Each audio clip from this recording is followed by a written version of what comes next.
जय जिनेंद्र बंधुओं, हमने कल चर्चा की थी लोभ कषाय के ऊपर कि सब कर्मों की, संसार की, जन्म मरण की और बाकी सब कषायों का जो मूल है वो सिर्फ एकमात्र लोभ कषाय है। ये हमने चर्चा की थी।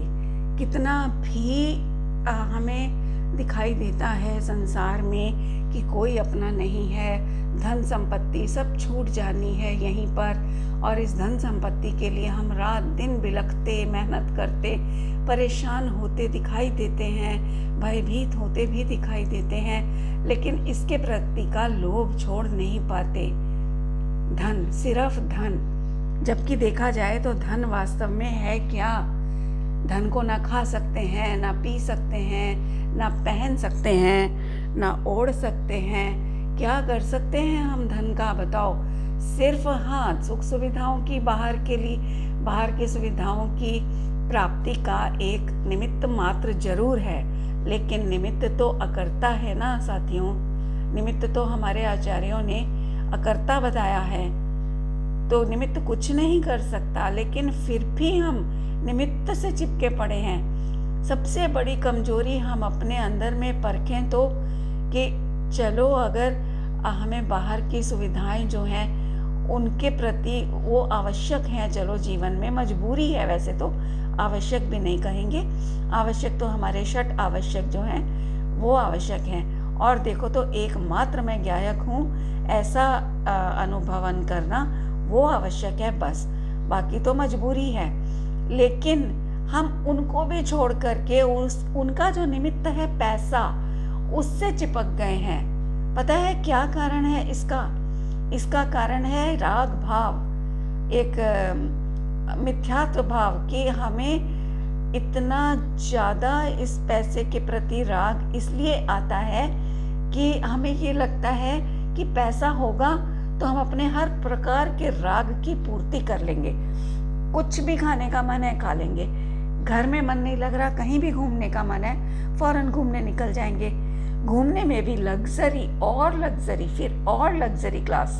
तो इस प्रकार देखा जाए तो हम सिर्फ राग की पूर्ति के लिए, है ना, हम सारा प्रयास कर रहे हैं, रात दिन की भाग दौड़ कर रहे हैं, थक के भी थक नहीं रहे हैं उससे, मतलब शरीर से तो थकान मान रहे हैं लेकिन मन से नहीं थक रहे हैं। जिस दिन ये मन हमारा थक जाएगा ना बाहर की भाग दौड़ से, उस दिन सच मानिए हमारे जीवन में ठहराव आ जाएगा और सुख शांति की एक किरण चमकने लगेगी हमारे जीवन में। अब देखो ना, अब सरकार भी लौकिक में 60 साल की उम्र में रिटायर कर देती है नौकरियों से, लेकिन हमारी लोभ कषाय इतनी प्रबल हो गई है आज कि निवृत्ति मिलने पर भी प्राइवेट कंपनियों में नौकरी पकड़ लेते हैं। कितने लोग ऐसे हैं, लोग कहते हैं हम खाली बैठे क्या करेंगे, और जो बिजनेसमैन है वो करोड़ों की संपत्ति जोड़ने के बाद भी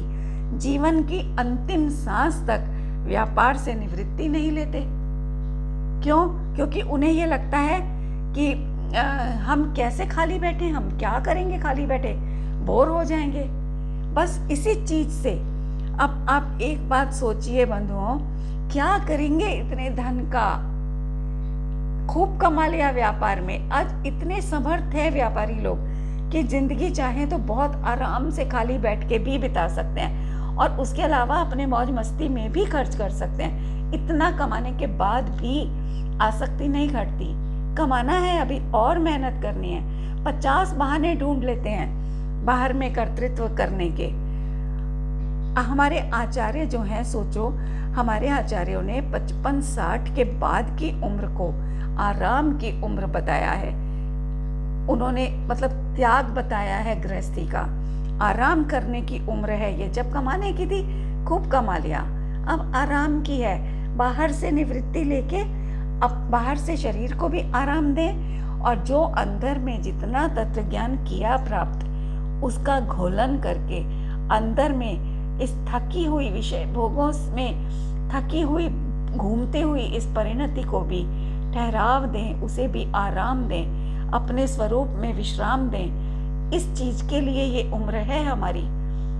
छोटे लोगों की मैं बात नहीं कर रही हूँ, ठीक है, उनको तो अभी है घर गृहस्थी की जिम्मेदारियां, लेकिन मैं खास करके उन लोगों के लिए कह रही हूँ ये बात कि जिन्हें आवश्यकता नहीं है। आज सब बच्चे फ्री हो गए, शादियां हो गई, सब बच्चे अपनी गृहस्थी के लायक कमा रहे हैं, फिर हमें क्या पड़ी, हम किसके लिए कमाएं बताइए आप।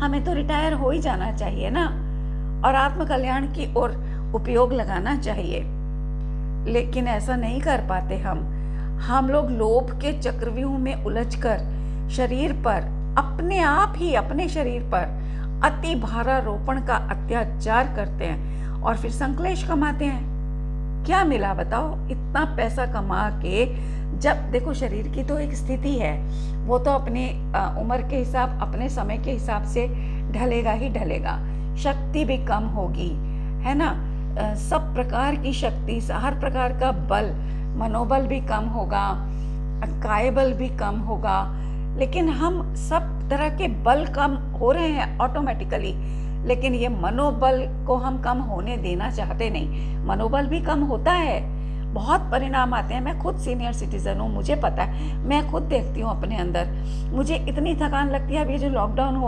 हुआ था पीछे, अभी वैक्सीन आ गई है, तो सब लोग मुझे बोलते हैं कि वैक्सीन लगवा लो। मैं मना करती हूँ, नहीं, मुझे नहीं लगवानी, जब मुझे कोई प्रॉब्लम ही नहीं है तो मैं क्यों लगवाऊँ, और ऊपर से इतनी महाअभक्ष्य मेडिसिन वैक्सीन क्यों लगाऊँ मैं। तो लोग कहते हैं फिर तुम अमेरिका नहीं जा पाओगी तुम्हारे बच्चों के पास। मैंने कहा नहीं जाऊंगी, मैं बच्चों को पहले ही कह चुकी हूँ, तुम्हें आना है आ जाओ मुझसे मिलने, मुझे नहीं बोलना, मैं नहीं आऊंगी। इस शर्त पर तो मैं कभी भी नहीं जाऊंगी कि वैक्सीन लगेगा तभी मुझे जाने की एंट्री मिलेगी, वो तो कभी हो ही नहीं सकता।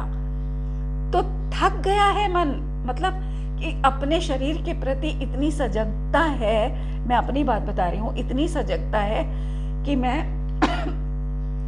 कहीं भी आना जाना छोड़ने को तैयार हूँ, बिल्कुल तैयार हूँ, लेकिन मैं वो गलत, वो अभक्ष्य, वो वैक्सीन लगवाने को तैयार नहीं हूँ। तो ये चीज जब अपना हित जीव को जब समझ आएगा ना कि मेरा हित क्या है, वास्तव में आत्मा क्या है, मेरा आत्महित क्या है, मेरा आत्म कल्याण किस प्रकार हो सकता है, जब ये चीज भाषित होगी ना अंदर से, तो अपने आप बाहर से सब ठहराव आएगा, थकान लगेगी, हर प्रकार का परावर्तन रुक जाएगा। इसलिए मैंने ये दृष्टांत दिया वैक्सीन का। तो उसी के लिए तत्व विचार करना है, और तत्व विचार क्यों करना, ताकि निर्णय पक्का कर सकें, हम अपना तत्व निर्णय पक्का करके जा सकें इस भव से। ये बहुत जरूरी है।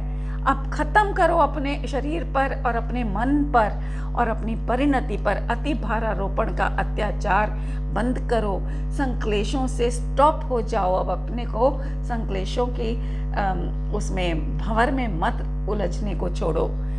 हम ये भी नहीं विचारते कि लाखों के नफा नुकसान से, अरे आत्मा का रंच मात्र भी तो बिगाड़ सुधार नहीं होता, इतना बिल्कुल भी नहीं समझते हम। और एक समय के लिए, एक समय के संक्लेश परिणाम से आज की शांति का तो नाश होता ही होता है, भविष्य के लिए भी पाप बांधकर अनंत भव बर्बाद होते हैं। हम ये बातें विचारते ही नहीं है। क्या हो गया हमारी बुद्धि को? जीवन के 5-10 साल शेष बचे हैं, किसी के 20 साल होंगे, किसी के 15 साल, पता तो किसी को भी कुछ नहीं, ये तो एक अनुमान है, लेकिन वैसे तो एक अगली सांस का भी पता नहीं है। और हम लोगों के, खासकर सीनियर सिटीजन्स के 5-10 साल शेष होंगे, उनके लिए और कितना धन चाहिए, कितना परिग्रह चाहिए, सिर्फ धन ही नहीं, हर प्रकार का परिग्रह कितना चाहिए। इसलिए लोभ के नाश के लिए विचारना चाहिए कि जन्म से पहले मेरे पास क्या था, जन्म के समय क्या साथ लाया था, जन्म के पहले जो मेरा नहीं था, मरने के बाद जो मेरे साथ नहीं जाने वाला, वो मेरा आज कैसे हो सकता है। सोचें तो जरा, जो कभी अपना हुआ ही नहीं, हो सकता ही नहीं, उसके लिए पाप क्यों करने। परिग्रही व्यक्ति को 8 कर्मों का तीव्र बंध होने से, लोभी व्यक्ति जो है ना, अपने आप को भार स्वरूप है। अपनी जो हमारी परिग्रही वृत्ति है ना, वो ही 8 कर्मों का तीव्र बंध कराने वाली है। और तीव्र बंध, अब बताओ कौन हमारे को तीव्र बंध करवाता है? सामने अगर कोई हमसे अब्यूज कर जाता है, कड़वा बोल जाता है, मान लो, है ना, झगड़ा फसाद कर लेता है, कुछ भी हमारे साथ, हमें कितना भी पीड़ित करने के कार्य कर ले मान लो कोई, लेकिन वो हमें इन कर्मों का बंध कराने में समर्थ नहीं है बंधुओं।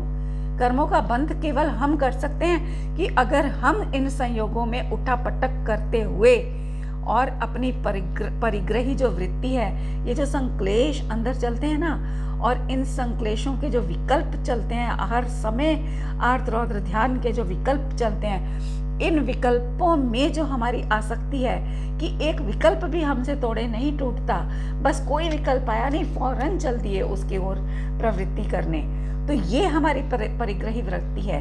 बाहर का जो फैलाव है ना, वो परिग्रह में नहीं, वो अंदर की उस परिणति जो मैंने बताई, परिग्रही वृत्ति अंदर वाली, उसका परिणाम स्वरूप है बाहर। वास्तव में परिग्रह तो हमारे अंदर है, जिसे रत्नकरण शावकाचार्य जी में भी कहा है आचार्य ने, समंत भद्राचार्य ने। तो हमारी जो अपनी परिग्रही वृत्ति है ना, वो ही हमें 8 कर्मों का बंध करा सकती है। बाहर का कोई संयोग, कोई निमित्त कराने में समर्थ नहीं है। तो इस प्रकार हम खुद ही तो अपने आप को भार स्वरूप हो गए ना, फिर हम किस लिए दूसरों को दोष देते हैं, किस कारण से दोष देते हैं बताओ? वो कैसे हमें सुखी दुखी कर सकते हैं? अगर हम अपने आप को बाहर के संयोगों से विचलित ना होने दें तो किसकी ताकत है जो हमें सुखी दुखी करा दे, विचलित कर दे, है ना? इसीलिए परिग्रह को भी भार कहा है। समझो आप इस बात को, हमारी परिग्रही जो वृत्ति है ना, वो भार स्वरूप होने के कारण जो उसका रिजल्ट आता है बाहर में संयोगों के रूप में, उसको भार उपचार से कहा। इसीलिए हमारी परिग्रही वृत्ति के कारण उसको आरोप किया है भार का। वास्तव में वो भार स्वरूप है ही नहीं। हाँ, ये अलग बात है कि जिसको अपनी ये परिग्रही वृत्ति अंदर में, परिग्रह का जो परिणाम है अंदर में, लोभ कषाय का जो परिणाम है, ये अगर भार स्वरूप लगेगा, दुख रूप लगेगा, थकान रूप लगेगा, तो बाहर के जो संयोग है ना, उसमें उस जीव को निश्चित रूप से थकान लगेगी और फिर वो छूटेगा उनसे, धीरे धीरे छूट करके स्थिरता प्राप्त करेगा अपने आप में। दिन रात परिग्रह बढ़ाने में व्यस्त जीव स्वपर की तो भाव हिंसा करता होने से हिंसक ही है ना। बताओ, रात दिन परिग्रह बढ़ाने में हम व्यस्त हैं, तो इस प्रकार हमने अपनी भाव हिंसा कर दी।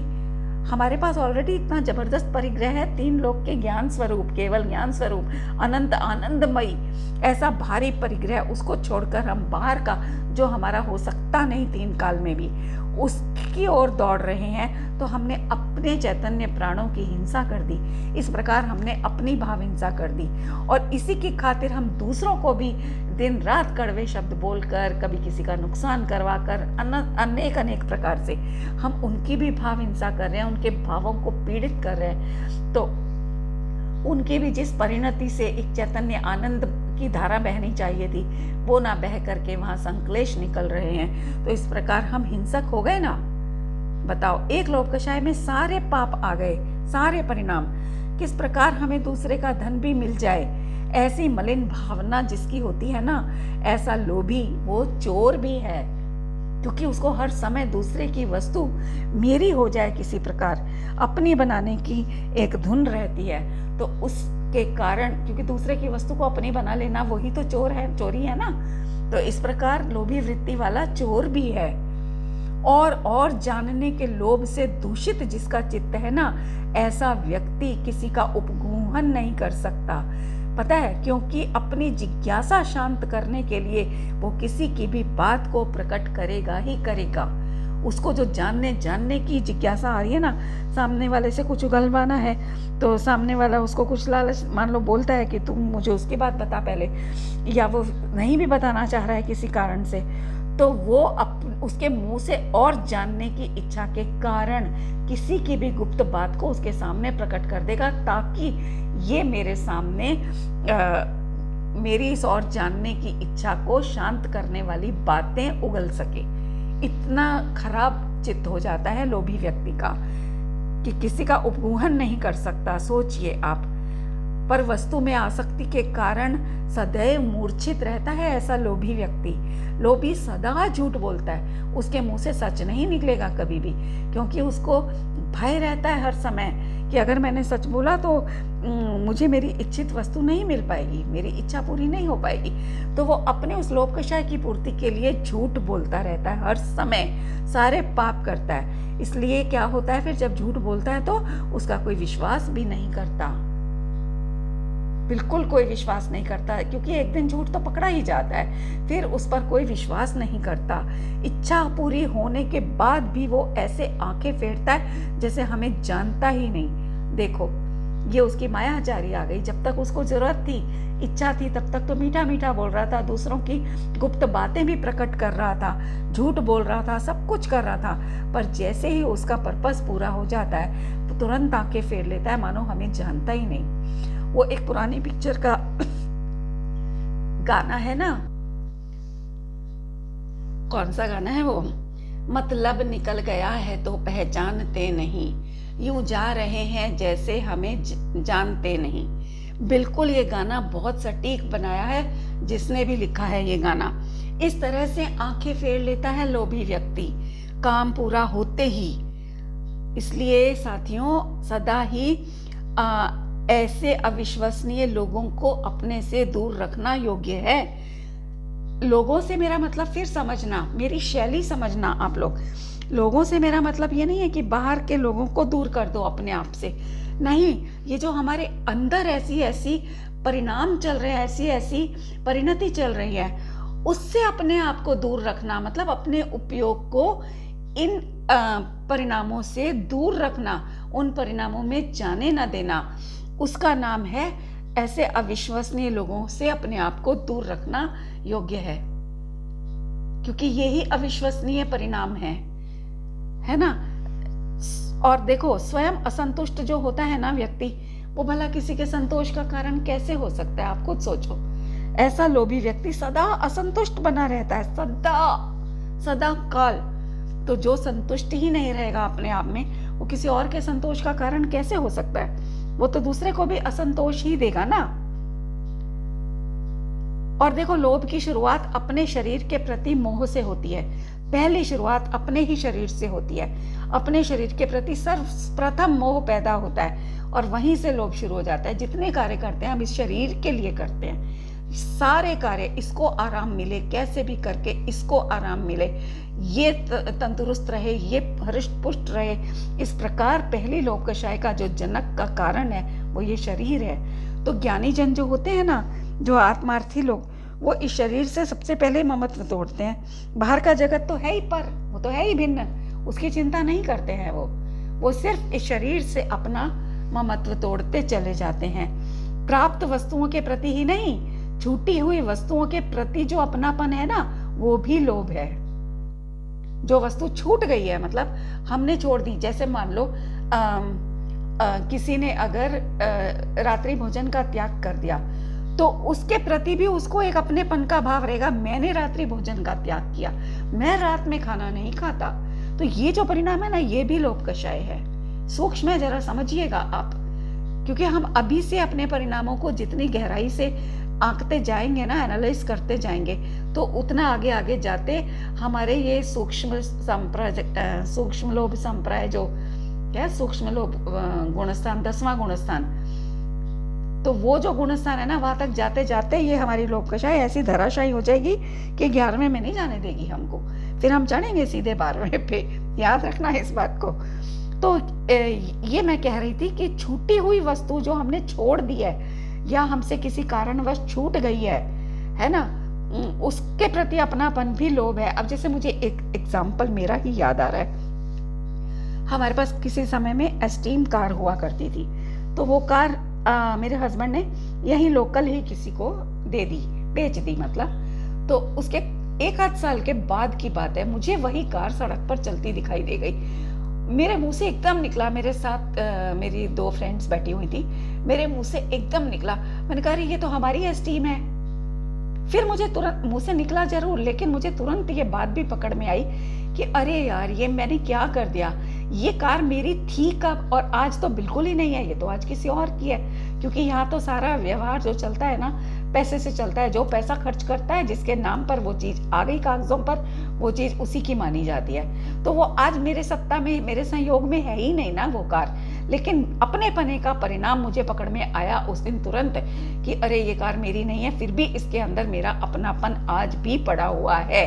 ऐसे ही हमने पहला पुराना मकान सेल करके ये नया घर बनाया था, तो उस मकान के आगे से कभी निकल जाती हूँ तो मैं आज भी, मेरे भी मुंह से आज भी निकल जाता है कि देखो हम पहले इस घर में रहते थे, ये हमारा घर था। आज भी निकलता है, सोचो आप। और मैं आज भी बताती हूँ कि कैसे कैसे मैं उसको डेकोरेट करती थी, क्या करती थी। तो ये जो अपनेपन का परिणाम पड़ा हुआ है ना, हम सबके अंदर है। मैं अपनी ही बात नहीं कर रही, हम सबके अंदर है। आप टटोलिएगा, मेरे अंदर तो है ही, बहुत कमियां हैं तो, लेकिन सबके अंदर है ये परिणाम। तो ये सब लोभ कषाय हैं बंधुओं, है ना। तो कोई कपड़ा फट जाता है मान लो हमारा, उसके फटने से हमारा मन दुखी हो जाता है, उस दुख का कारण भी लोभ कषाय है। वो कपड़ा फट गया, इस चीज का लोभ है, हमें क्यों फट गया। तो बंधुओं मैं ये कहना चाह रही थी कि लोभी व्यक्ति जो होता है ना, वो सदा बेईमान होता है, धोखेबाज होता है। तो हमें इन अपने आप को इन परिणामों से बचाना है, भरसक बचाना है। और बाहर में भी ऐसे लोगों की संगति से बचना है। समझना है कि कोई व्यक्ति वास्तव में किस हद तक लोभी है। देखो थोड़ा बहुत लोभ तो सबको होता है, लेकिन अगर किसी की तीव्र होगी ना लोभ कषाय, तो वह हमारे लिए अहितकर हो जाएगी। इसलिए बहुत सावधानी की जरूरत है। लोभ जानबूझकर भी करने में आता है और अज्ञानवश भी करने में आता है। न चाहते हुए भी उदय की तीव्रता से जो लोभ होता है ना, वो होता है अज्ञानवश या जबरन बलपूर्वक, है ना। और जानबूझकर भी हम करते हैं कि कोई चीज हमें बहुत पसंद आ गई तो हम उसको जबरन बनाए रखना चाहते हैं कि नहीं, हमें तो पाना ही है इस वस्तु को कैसे भी। तो इस प्रकार हम जानबूझ करके भी लोभ करते हैं। ना चाहते हुए भी उदय की तीव्रता से भी लोभ होता है। लोभ का मूल कारण मिथ्यात्व है, ये तो मैं पहले ही कह चुकी हूँ। आत्मा का अपने ज्ञान स्वरूप को भूलकर शरीर को अपना मानना, इसका नाम मिथ्यात्व है। सब जानते होंगे आप लोग। तो इसीलिए हमारे आचार्यों ने कहा कि सबसे पहले इस मिथ्यात्व को तोड़ो। मिथ्यात्व गया तो सब चला गया। रूट है ना मिथ्यात्व, लोभ कषाय की, और लोभ कषाय बाकी कषायों की मूल है। तो जब हमने मूल पर ही चोट कर दी, जड़ पर अगर हमने प्रहार कर दिया, तो कौन सी शाखा बचने वाली है आगे, सोचो तो आप, है ना। तो आत्मा का अपने ज्ञान स्वरूप को भूलकर शरीर को अपना मानना मिथ्यात्व है। शरीर तो छूटेगा ही बंधुओं, फिर भी उसे टिकाए रखने का भाव लोभ है। अब आज वैक्सीन में देखो क्या हो रहा है। वैक्सीन सबको पता है मरने वाले हैं, 70-70 साल के लोग भी जा जाके वैक्सीन लगवा रहे हैं। अरे धिक्कार है ऐसी परिणति को। तुम्हें पता है मरने की हालत पे हो, मरना है एक दिन, और जिस तरह से मरना है उसी तरह से मरना है, पक्की बात है। उसके बाद भी वैक्सीन लगवाने जा रहे हैं, इतनी गंदी अपक्ष, जिसके बैड साइड इफेक्ट्स अभी देखने को मिल रहे हैं, फिर भी लगवा रहे हैं वैक्सीन। ये है सारा भय कि हमें पता है ये शरीर छूटना ही छूटना है, उसके बाद भी ये टिका रहे किसी भी प्रकार। इस प्रकार अपने आप को खुद ठग रहे हैं, मायाचारी कर रहे हैं, खुद अपने साथ जानते हुए भी कि शरीर छूटने वाला है, कभी भी छूटेगा, फिर भी इसको टिकाए रखने का भाव। ये क्या है? मायाचारी नहीं है तो क्या है? लोभ तो है ही है, यहाँ मायाचारी भी है। इस प्रकार का लोभ बहुत घातक है। ऐसे लोभ के लिए सारी कषाएं करते हैं, पाप करते हैं हम। विषय सुख साधनों को पाने के लिए, भोगने के लिए, उनकी रक्षा आदि के कारण जो लोभ पैदा होता है ना, ये सारा लोभ कषाय में जाता है। आजकल टैक्स बचाने के लिए दान करने लग गए लोग, बताओ। पर्चियां कटवाते हैं दान दे दे करके। दान की कभी पर्चियां कटती हैं क्या? सही मायने में वो दान ही नहीं है जिसकी पर्ची कट गई। और पर्ची क्यों कटवाते हैं पता है? आगे अपने इनकम टैक्स में वहाँ जमा करवा देते हैं रिटर्न में कि हमने इतना दान दिया है, उतने पैसे पर टैक्स बच जाता है। बोलो कितना सा बचा लेंगे? 10%, 15%, मैक्सिमम 30%। उतने से के लिए अगर किसी ने मान लो 10,000 दान दिया तो कितना बचा लेगा वो टैक्स में? 3,000 बचा लेगा। उस 3,000 के लिए इतनी मायाचारी, इतनी भारी लोभ कषाय और इतने खराब पाप के परिणाम करते हैं, बताओ। ये घिनौना रूप है लोभ कषाय का, और बहुत भारी चोरी है। दान के नाम पर जितना टैक्स बचाया जाता है ना, धन के रूप में, जितना धन टैक्स के रूप में बचाया, वो दान नहीं होता। कर्णन योग इसे मायाचारी कहता है बंधुओं। जरा कर्णन योग की सूक्ष्मता को समझें तो हम।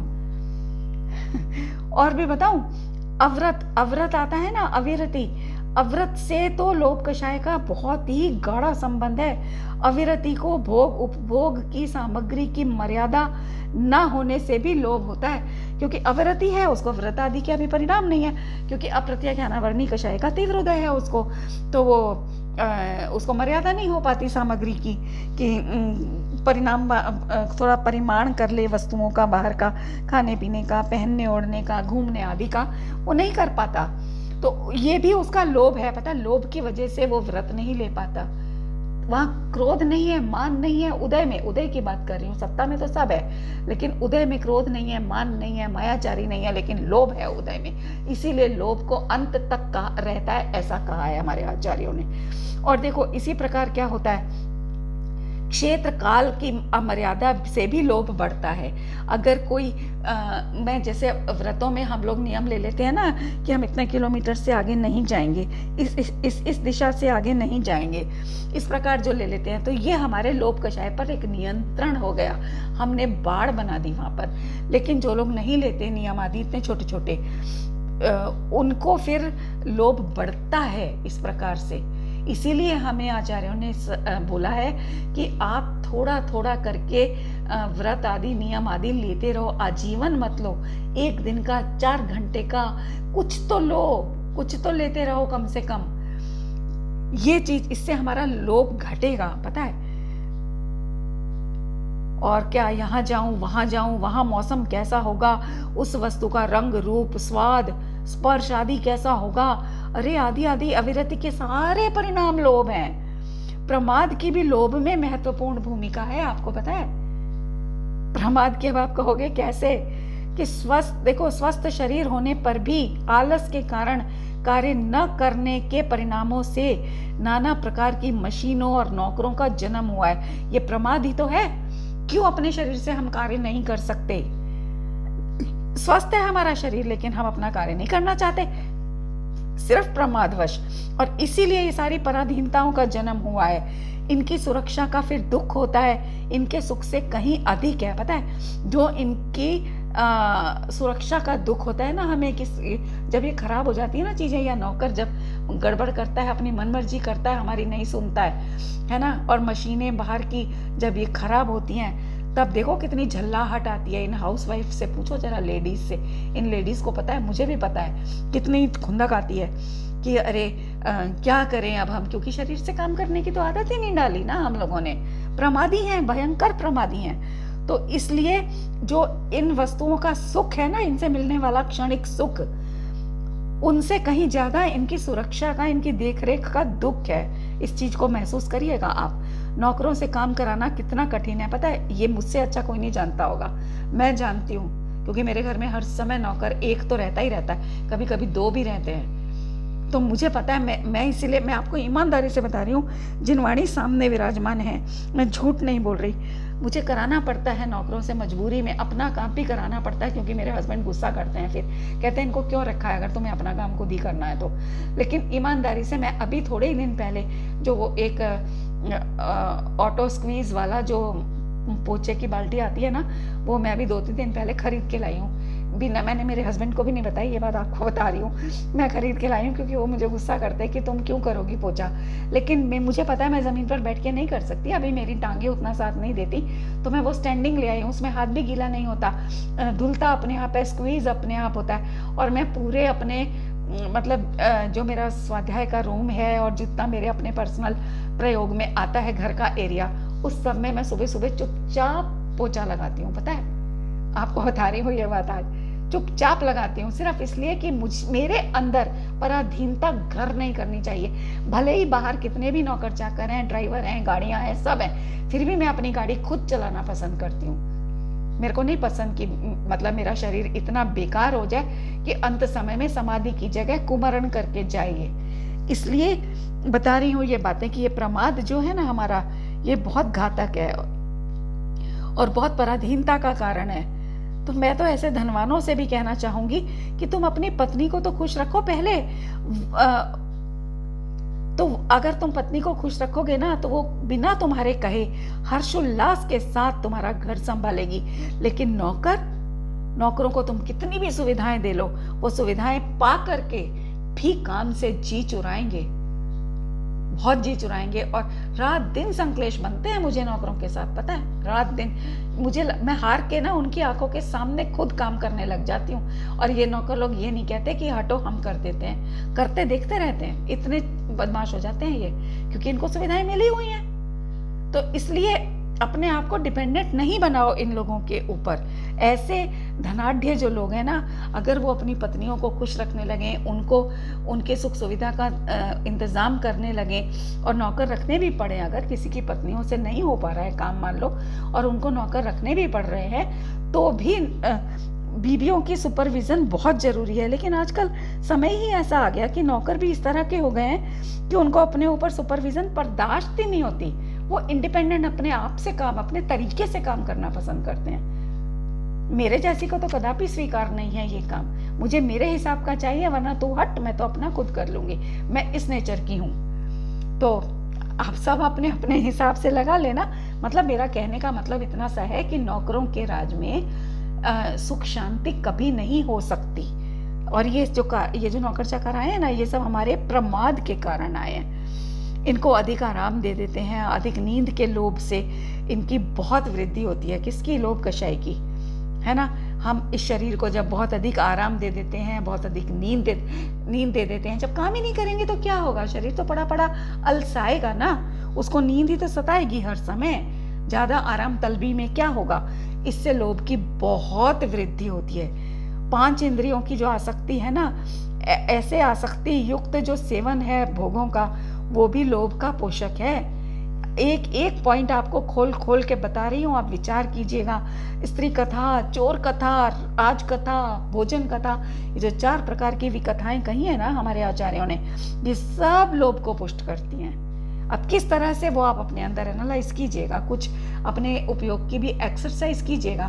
मैं सारा बोल दूंगी तो फिर आप क्या करोगे, है ना। फिर वही है कि सुनोगे, सुन करके कर्णेंद्रिय में मस्त हो जाओगे और विचार करोगे नहीं आगे, क्योंकि सब तो खोल के मैं दे दूंगी। तो फिर आप विचार ही नहीं करोगे, तो फिर आप फिर प्रमादी हो जाओगे। इसलिए मैं बहुत भरपूर नहीं बोल रही हूँ, और एक लिमिट भी है वीडियो की। तो ये है। तो मैं एक छोटा सा उदाहरण दूंगी कि भोजन कथा है। जैसे भोजन कथा में नए नए भोजन व्यंजन बनाने की जो रेसिपीज की जो एक बातें आती है ना, मन में विचार आते हैं, चर्चाएं आती हैं आपस में लेडीज की, कि इस चीज की नया कुछ बना सकते हैं। आज यूट्यूब देखो भरा पड़ा है नए नए तरह के, एक ही चीज की 19-20 फेयर कर देंगे, कुछ फर्क नहीं होता किसी को। अब जैसे सूजी का, आजकल सूजी की इतनी रेसिपीज आ गई हैं यूट्यूब पर, उसी एक सेम मिक्सचर होगा, बिल्कुल सेम, उसको थोड़ा सा मोटा बना देंगे, उसको तिल का तड़का लगा देंगे तो उसको हांडवो बोल देंगे, उसी की अप्पा स्टैंड में बना देंगे तो उसी को अप्पा बोल देंगे, उसका उत्तपम स्टाइल से बना देंगे तो उसको उत्तपम बोल देंगे, डोसा बना देंगे तो डोसा, इडली बना देंगे तो इडली। मतलब एक ही बैटर के कितने नाम दे दिए। ये सब का कारण क्या है? लोभ कषाई तो है, आसक्ति तो बढ़ रही है ना इस प्रकार की भोजन कथा से। तो ये मैं आपको बताना चाह रही थी कि एक एग्जाम्पल मैंने दिया, बाकी आप विचार कीजिएगा। अभी वीडियो बहुत लंबा हो गया है, इसको लोभ कषाय को फिर तीसरे भाग में फिर कंटिन्यू करेंगे। तब तक के लिए आप विचार कीजिएगा, चिंतन कीजिएगा बहुत गहराई से, और कुछ नया समझ में आए तो प्लीज प्लीज प्लीज मुझे भी बताइएगा। जय जिनेंद्र।